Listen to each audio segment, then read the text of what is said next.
Welcome to real life cost story. இன்னைக்கு நம்ம 28வது எபிசோடா கேரளாவில் இருக்கக்கூடிய நம்ம சப்ஸ்கிரைபருக்கு நடந்த நிகழ்வை பற்றி தான் பார்க்க போகிறோம்.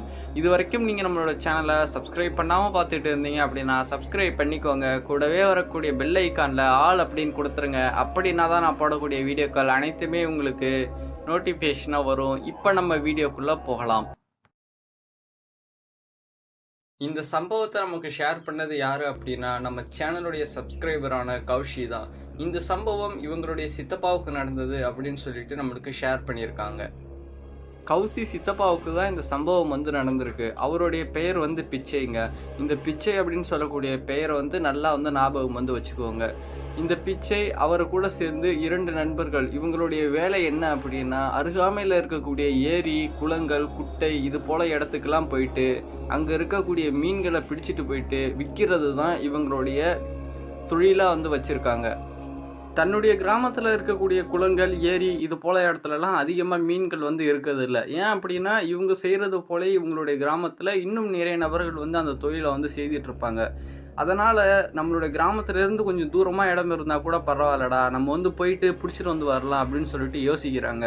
இப்படியே பேசிகிட்டு இருக்கும்பொழுது தான் ஒரு இடம் ஞாபகத்துக்கு வருது. இவங்க கிராமத்தில் இருந்து ஒரு 8-9 கிலோமீட்டர் தூரத்தில் ஒரு கருவேலங்காட்டுக்குள்ளே ஒரு ஏரி ஒன்று இருக்குதுங்க. அந்த ஏரிக்கு யாருமே அதிகமாக மீன் பிடிக்க போக மாட்டாங்க. பகல் வேலையிலும் சரி, இரவு வேலையிலும் சரி, அந்த கருவேலங்காட்டுக்குள்ளே இருக்கக்கூடிய ஏரிக்கு யாருமே போக மாட்டாங்க. அந்த ஏரி தான் நம்மளுக்கு சரியாக இருக்கும். ஏன் அப்படின்னா அந்த ஏரிக்கு யாருக்குமே போகாத காரணத்தினால மீன்கள் நிறையா இருக்குண்டா, நம்ம போயிட்டு அங்கேருந்து பிடிச்சிட்டு வச்சு விற்கலாம் அப்படின்னு சொல்லிட்டு இந்த பிச்சை தாங்க சொல்கிறாரு. அப்போ பிச்சையோட 2 நண்பர்கள் இருக்கவங்க இருவருமே என்ன சொல்கிறாங்க அப்படின்னா அந்த இடத்துக்கு நம்ம போக வேண்டாம், அங்கே நிறைய அமானுஷ்யமான விஷயங்கள் நடக்கிறதுனால தான் நம்மளுடைய கிராம மக்களே அந்த இடத்துக்கு போகிறதுக்கு பயப்படுறாங்க. அதனால் நம்ம இங்கே இருக்கக்கூடிய மீன்களே பிடிச்சி விற்றுக்கிட்டு நம்மளோட தொழிலை பார்த்துக்கலாம் அப்படின்னு சொல்கிறாரு. ஆனால் இந்த பிச்சைக்கு இந்த அமானுஷ்யங்கள், தெய்வங்கள் இதன் மேலெல்லாம் துளி கூட நம்பிக்கை இல்லைங்க. அதனால் வாங்கடா நான் பார்த்துக்கிறேன், அங்கே எந்த ஒரு விஷயமுமே இல்லை, நம்மளோட கிராம மக்கள் எல்லாமே முட்டாள்கள், பயப்படுறாங்க அப்படின்னு சொல்லிட்டு நம்ம அந்த இடத்துக்கு தான் நாளைக்கு மீன் பிடிக்க போகிறோம், எல்லாருமே சாயங்காலம் 5 மணி பக்கம் தோராயமாக கிளம்பி இருங்க, நம்ம சீக்கிரமாக போயிட்டு வந்துடலாம் அப்படின்னு சொல்லிட்டு இந்த பிச்சை தாங்க எல்லாருமே கட்டாயப்படுத்தி கூப்பிடுறாரு. இவங்க திட்டம் போட்ட மாதிரியே அந்த காட்டுக்குள்ளே இருக்க ஏரிக்கு அடுத்த நாள் ஒரு மாலை 5 மணி அளவில் கிளம்பி போகிறாங்க. இரவு ஒரு 8 மணி 8:30 மணி பார்க்க தான் அந்த இடத்துக்கே போய் சேர்றாங்க. அப்படி சேர்ந்த உடனே பிச்சையும் அவருடைய ஒரு நண்பரும் மட்டும் இறங்கி அந்த ஏரிக்குள்ளே வலையெல்லாம் இழுத்து கட்டுறாங்க. இன்னொரு நண்பர் தீப்பந்தம் ரெடி பண்ணுறாரு. அந்த தீப்பந்தம் எதற்காக அப்படின்னு சொல்லிட்டு வீடியோ தொடர்ந்து பாருங்கள், நான் சொல்கிறேன். இந்த பிச்சையும் அவருடைய ஒரு நண்பரும் ஏரியிலெல்லாம் அந்த ஃபுல்லாக வலையை விட்டுடுறாங்க. வலையை விட்டுட்டு இந்த தீப்பந்தத்தை எடுத்துகிட்டு போயிட்டு ஏரியோட ஒரு கரை ஓரத்தில் வைக்கிறாங்க. ஏன் அப்படின்னா அந்த வெளிச்சத்தை பார்த்துட்டு வரக்கூடிய மீன்களை ஈட்டியால் குத்தி பிடிக்கிற வழக்கமும் வச்சுருக்காங்க. அதுபோல் நல்ல ஒரு பெரிய தீப்பந்தம், நல்லா உயரமாக ஒரு தீப்பந்தம் ரெடி பண்ணி அந்த இடத்துல சொருகி வச்சுட்டு வெயிட் பண்ணுறாங்க. வெயிட் பண்ணும்போது இந்த மீன்களும் இவங்க இருக்கக்கூடிய இடத்த நோக்கி வருது. வரக்கூடிய மீன்கள் எல்லாத்தையுமே சுளுக்கியால் ஒவ்வொன்றா குத்தி குத்தி எடுத்து வைக்கிறாங்க. அப்படி இவங்க பிடிச்சிக்கிட்டு இருக்கும் பொழுது ஏரிக்கு எதிர் திசையிலேருந்து ஒரு குரல் கேட்குதுங்க. அந்த குரல் ஒரு அமானுஷ்யமான ஆண்மகனுடைய குரல் போல கேட்குறது. யாரோ அலறது போல அந்த திசையிலேருந்து சத்தம் கேட்டிருக்குது. இந்த பிச்சை பயப்படாமல் என் கூட வாங்கடா, இது எவனோ பண்ணக்கூடிய வேலை தான் அப்படின்னு சொல்லிட்டு அந்த இடத்த நோக்கி போய் பார்க்குறாருங்க. முதல் தடவை போய் பார்க்கும்போது பிச்சை கையில் டார்ச் லைட்டு தான் எடுத்துகிட்டு போயிருக்காரு. அதனால் அந்த இடத்துல எந்த ஒரு விஷயமுமே கிடையாது, அதாவது எந்த ஒரு மனிதர்களுமே அந்த இடத்துல கிடையாதுங்க. திரும்பவும் அதே போல் அந்த தீப்பந்தத்துக்கு அருகாமையில் நின்று மீன்களை பிடிச்சு போட்டுக்கிட்டு இருக்காங்க. திரும்பவும் அதே போல் ஒரு ஆண்மகன் அலறக்கூடிய சத்தம் கேட்டிருக்குங்க. இந்த தடவை பிச்சை முன்னாடி போகிறாரு. அவர் கூட வரக்கூடிய ஒரு நண்பர் கையில் ஒரு தீப்பந்தத்தை எடுத்துகிட்டு வந்திருக்காரு. அப்படி அந்த தீப்பந்தத்தை எடுத்துகிட்டு போகும்பொழுது இவங்களுக்கும் அந்த கருத்த உருவத்துக்கும் ஒரு 50 மீட்டர் தாங்க டிஸ்டன்ஸ் இருக்குது. இவங்க நடந்து போனால் கையில் தீப்பந்தத்தை எடுத்துக்கிட்டு அந்த உருவமும் நடந்து போகுது. அப்போது பிச்சை இந்த சைட்லேருந்து குரல் எழுப்ப ஆரம்பிக்கிறாரு. எதற்காகப்பா நீ கத்துன, நீ யார், நின்று பேசு அப்படின்னு சொல்லிட்டு சொல்கிறாரு. அதுக்கு அந்த கருத்த உருவம் அந்த திசையில இருந்து அந்த தீப்பந்தத்தை தூக்கி கீழே போட்டுட்டு என் பின்னாடி வாங்க, அந்த தீப்பந்தத்தை எடுத்துக்கிட்டு என் கிட்ட மட்டும் வராதீங்க அப்படின்னு சொல்லிட்டு சொல்லியிருக்குங்க. இந்த தீப்பந்தத்தை தூக்கி போட்டுட்டு வா அப்படின்னு சொன்ன உடனே இந்த பிச்சைக்கும் அவருடைய நண்பருக்கும் ஒரு சில விஷயங்கள் வந்து தட்டுப்பட ஆரம்பிக்குது. ஏன் அப்படின்னா, இந்த பிச்சை வந்து எங்கே மீன் பிடிக்க போகிறதா இருந்தாலுமே அவங்களுடைய அம்மா பிச்சையோட கையில் வந்து ஒரு தீப்பெட்டியை கொடுத்து அனுப்புகிறத வழக்கமாக வச்சுருக்காங்க. எதற்காக இந்த தீப்பெட்டியை கொடுத்து அனுப்புகிறாங்க அப்படின்னா, இந்த ஆன்மாக்கள் பேய்கள் இதற்கெல்லாமே நெருப்பை பார்த்தா பயங்க.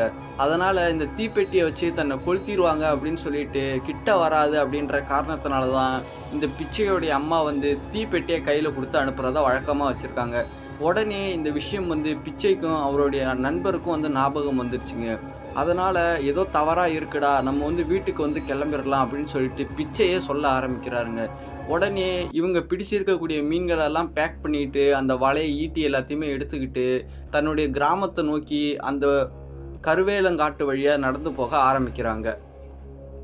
கிராமத்தை நோக்கி நடந்து போகும்பொழுது தன்னுடைய நண்பர்கள் இருவரையுமே தனக்கு முன்னாடி வந்து அனுப்புகிறாருங்க. இந்த பிச்சை தான் கடைசியில் வராரு. ஏன் அப்படின்னா, நம்மளுடைய நண்பர்கள் இருவருமே வந்து பயந்து இருக்காங்க. கண்டிப்பாக இந்த விஷயங்கள்லாம் பார்த்து பயந்துருவாங்க. அதனால் நம்ம வந்து கடைசியில் போகலாம் அப்படின்னு சொல்லிட்டு இந்த பிச்சை தான் கடைசியாக வந்துட்டு இருக்காரு. அப்படி இவர் கடைசியாக வரக்கூடிய காரணத்தினால தன்னை ஃபாலோ பண்ணிக்கிட்டே யாரோ பின்னாடி வர்றது மாதிரி நல்லாவே உணர்ந்திருக்காருங்க. பின்னாடி வரக்கூடிய உருவம் ஒரு நாய் வந்து ஒரு சருகு மேலே நடந்து வந்துச்சு அப்படின்னா எவ்வளோ சத்தங்கள் கேட்கும், அது போல் சத்தம் தான் கேட்டிருக்குது. இவர் கையில் வச்சிருக்கக்கூடிய அந்த மீன் பையை தான் வந்து கடிச்சு இழுக்கிறது மாதிரி இவருக்கு வந்து உணர்வு வந்து ஏற்பட்டிருக்குது. இதையெல்லாம் பார்த்த பிச்சை வந்து ரொம்ப வந்து கோபப்பட்டுறாருங்க. ரொம்ப வந்து கோபப்பட்டுட்டு அந்த ஆன்மாவை வந்து கெட்ட வார்த்தைகளில் திட்டுறாரு. கெட்ட வார்த்தைகளில் திட்டினது மட்டும் இல்லாமல், உனக்கு தைரியம் இருந்துச்சு அப்படின்னா என்னோட வா, இல்லையா பின் நோக்கி போயிடு, இது போல் தேவையில்லாத விஷயங்கள்லாம் பண்ணாத, இதற்கெல்லாம் நான் பயப்பட மாட்டேன் அப்படின்னு சொல்லிட்டு திட்டிக்கிட்டே தன்னுடைய கிராமத்தை நோக்கி நடக்க ஆரம்பிக்கிறாங்க. அதன் பிறகு எந்த ஒரு பிரச்சனையும் இல்லாமல் தன்னுடைய கிராமத்துக்கு வந்துடுறாங்க. கிராமத்துக்கு வந்த உடனே எடுத்துகிட்டு வந்த மீன்கள் எல்லாம் விற்றுட்டு 3 பேருமே சரிசமமாக அந்த பணங்களை பிரிச்சுக்கிறாங்க. பிரிச்சுக்கிட்ட அடுத்த நாளில் இருந்து இந்த பிச்சைக்கு வந்து ரொம்ப ரொம்ப உடம்பு சரியில்லாமல் போகுதுங்க. ரொம்ப ஹை ஃபீவர் வந்து ஏஞ்சி கூட நடக்க முடியாத காரணத்தினால தன்னுடைய வீட்டில் இருக்கவங்க எல்லாருமே பிச்சையை எடுத்துகிட்டு போயிட்டு ஹாஸ்பிட்டலில் அட்மிட் பண்ணுறாங்க. டாக்டர்ஸ் எல்லாமே எவ்வளோ செக் பண்ணி பார்க்குறாங்க. அப்படி செக் பண்ணி பார்த்துட்டு இவருடைய உடம்புக்கு வந்து எல்லாமே சரியாக தான் இருக்குது. ஆனால் இந்த காய்ச்சல் வந்து எதனால் இப்படி ரொம்ப அதிகமாக அடிக்குது அப்படின்னு சொல்லிட்டு எங்களுக்கு தெரியலை அப்படின்னு சொல்லிட்டு டாக்டர்ஸும் சொல்ல ஆரம்பிக்கிறாங்க. நீங்கள் ஏதாவது கோவில், மாந்திரிகவாதி இது போல் இடத்துக்கு கூட்டிகிட்டு போய் பாருங்கள். இல்லை அப்படின்னா முயற்சி பண்ணி பார்க்குறதுல எந்த ஒரு தவறுமே கிடையாது. அதனால் அந்த வழியிலே நீங்கள் வந்து முயற்சி பண்ணி பாருங்கள் அப்படின்னு சொல்கிறாங்க. டாக்டர்ஸே இப்படி சொன்ன காரணத்தினால பிச்சையை வந்து டிஸ்சார்ஜ் பண்ணி தன்னுடைய வீட்டுக்கே அழைச்சிட்டு வந்துட்டாங்க.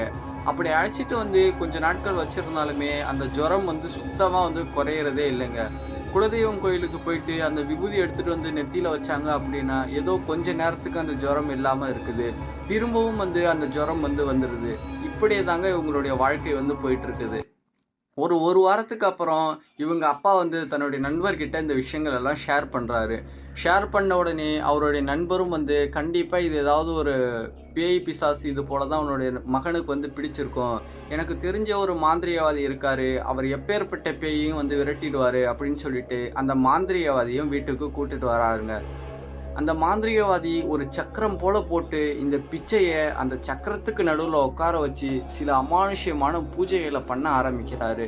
முதல்ல ஒரு பூஜை பண்ணுறாரு, எந்த ஒரு மாற்றமுமே இல்லைங்க. அடுத்தது ஒரு கோழியை பலி கொடுத்து அந்த பலியை வந்து அந்த ரத்தத்தை வந்து அவர் மேலே தெளிச்சிட்டு ஒரு பூஜை ஒன்று பண்ணுறாரு. அப்படி பூஜை பண்ணும் பொழுது பிச்சையோடைய உடலில் வந்து ஒரு ஆன்மா இறங்குதுங்க. இறங்கக்கூடிய ஆன்மா இறங்கும் பொழுது இந்த பிச்சை அவங்களுடைய நண்பர்கள் எல்லாம் ஏரியில் வந்து மீன் பிடிச்சிட்டு இருக்கும்போது ஃபஸ்ட்டு ஒரு அமானுஷ்யமான குரலில் கத்துச்சுன்னு சொன்னோம் பார்த்தீங்களா, அதே போல் குரலில் இந்த பிச்சையும் வந்து கத்த ஆரம்பிச்சிருக்காருங்க. அதன் பிறகு அந்த மாந்திரிகவாதி நீ யார் அப்படின்னு சொல்லிட்டு கேட்குறாரு.